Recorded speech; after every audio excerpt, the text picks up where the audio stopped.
பாலமுருகன் சைட்டுக்கு வந்திருக்கேன். பார்த்தீங்கன்னா 4:30 மணிலேருந்து அவங்களுக்கு டேரக்ஷன்ன்ற அதாவது லாரி டிரைவர்ஸ்க்கு டேரக்ஷன் கொடுத்து எம்சாண்டும் ஜல்லியும் இறக்கிட்டேன். பார்த்தீங்கன்னா இது எம்சாண்ட் வந்து ஃபஸ்ட்டே நான் டெஸ்ட் பண்ணி பார்த்துட்டேன். அவங்களுக்கு வந்து 8%க்குள்ளே சில்ட் வந்துருச்சு.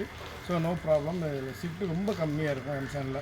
அதனால் நல்ல குவாலிட்டியாக இருக்குது. அப்புறம் ஜல்லி பார்த்திங்கன்னா வந்து இஎஸ்ஐ கட்டிங்கு பட்டையாக இருந்ததுன்னா வந்து அவ்வளோ ஸ்ட்ரென்த்து கிடையாது. அதனால் இது நல்ல பட்டை இல்லாமல் நல்லா குண்டு குண்டாக நல்லாயிருக்கு. அவ்வளோ ஜல்லியும் வந்து பார்த்திங்கன்னா ப்ளூ மெட்டல், அதாவது ஒயிட்டாக இருக்கக்கூடாது.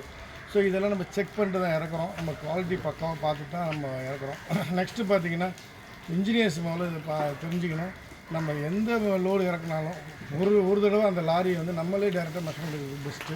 ஏன்னா வந்து இப்போது சைட் இன்ஜினியர் இருக்கலாம், கொத்தனார் இருக்கலாம், வாட்ச்மேன் இருக்கலாம், அவங்க வந்து எந்த அளவுக்கு எடுப்பாங்கிற ஒரு டவுட் இருக்கும். அதனால் நம்ம வந்து நம்மளே இறங்கி ஒரு ஃபஸ்ட்டு அந்த லாரி நம்பர் பார்த்துட்டு இதோட சைஸ், ஏன்னா ஒரு டைம் எடுத்தால் அந்த சைஸ் மாற போகிறதில்ல. பட் ஒவ்வொரு டைமும் வந்து நம்ம கம்பி அடித்து தான் ஆவரேஜ் ஹைட் எடுத்து கொடுக்கணும். ஏன்னா அவங்க டிரைவர் என்ன சொல்லுவாங்கன்னா, என்ன சார் ரொம்ப கம்மியாக எடுக்கிறீங்கன்னு கேட்குறாங்க.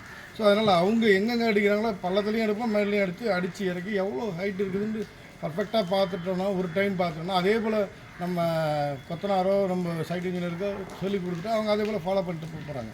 ஸோ இது எதுக்கு இப்போ அதில் பார்த்திங்கன்னா ஒரு லோடுக்கு பார்த்திங்கன்னா ஒரு 1000 ரூபா 1500 வந்து எக்ஸஸ் போகாமல் தடுத்தோம்னாங்க. இப்போ 10 லோடுனா 5000 மிச்சம் இல்லையா? நம்ம வந்து நாளைக்கு வந்து நம்ம அன்டைம் நம்ம எதுக்கு போகணும் சைட்டில் அப்படின்னு நம்ம அலட்சியமாக விட்டோம்னா பார்த்திங்கன்னா ஒரு 10 லோடில் 5000 அவுட்டு. ஸோ நம்ம அதில் வந்து நம்மளோட காசில் தான் போகும். நாளைக்கு வந்து கிளைண்ட்டை போய் ஐயோ எனக்கு எக்ஸஸ் ஆகிடுச்சு செலவாகிடுச்சுன்னு நம்ம சொல்ல தேவையில்லை. நம்ம சின்சியராக இருந்தாவே போதும். நியாயமாக என்ன பேமெண்ட்டோ அதை வாங்கிட்டு போயிட்டே இருக்கலாம். ஸோ இது வந்து நம்ம இன்ஜினியர்ஸ் பற்றி ஏன் இதை வந்து நம்ம வீடியோ போடுறீங்க, இது ஓகே நீங்கள் பண்ணுங்கள் அப்படின்னு சொல்லி விட்டுறலாம். ஆனால் ஒரு விஷயம் என்கிட்ட வந்து என்ன சொல்கிறாங்கன்னா, ஏன் சார் நான் எந்த சைட்லையும் மோஸ்ட்லி எடுக்கிறதே இல்லை சார், மெஷர்மெண்ட்லாம் எடுக்கிறது இல்லை, நீங்கள் தான் எடுக்கிறீங்க அப்படின்றாங்க. அதனால தான் வீடியோ போடுறோம். இதுவரை நிறைய டைம் இறக்கிருக்கு. ஆனால் இப்போ சொன்னதால் உடனே ஒரு வீடியோ போடுவோம். முதல்ல இன்ஜினியர்ஸ் வந்து நம்ம போய் நின்று எல்லாரும் மெஷர்மெண்ட் எடுக்கும். அவங்க சைட்டில் எவ்வளோ மெட்டீரியல் வந்தாலும் அதை வந்து அந்த மெஷர்மெண்ட்டை அந்த வண்டியை மானிட்டர் பண்ணுங்கள். அந்த லாரியை போய் ஃபஸ்ட்டு டைம் நீங்கள் 1 மணியாக நைட்டு 2 மணியாக 4 மணியாக எடுத்துருங்க. எடுத்ததுக்கப்புறம் ஹைட்டை மட்டும் எப்படி இருக்குன்னு சொல்லி கொடுத்துருங்க. உங்கள் மேட்ச்மெண்ட்டையோ உங்கள் சைடு இன்ஜினியர்ட்டையோ அதை அப்படியே ஃபாலோ பண்ண சொல்லுங்கள்.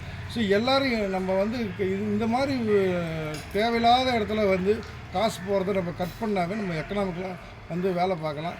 இது வந்து ரெக்வஸ்ட்டாக எடுத்துக்கோங்க. ஏன்னா உங்களால் வந்து மற்றவங்களாம் வந்து சின்சியராக இது பண்ண முடியாமல் போகக்கூடாது இல்லையா? இப்போ அந்த மாதிரி நமக்கு சொல்கிறப்ப நமக்கு ஒரு மாதிரியாக இருக்குது. அதனால் நம்ம எடுத்துருவோம். அதனால் இந்த எக்கனாமிக்கலாக ஒர்க் பண்ணுற வழியை நம்ம பார்ப்போம். ஓகேங்களா? தேங்க்யூ.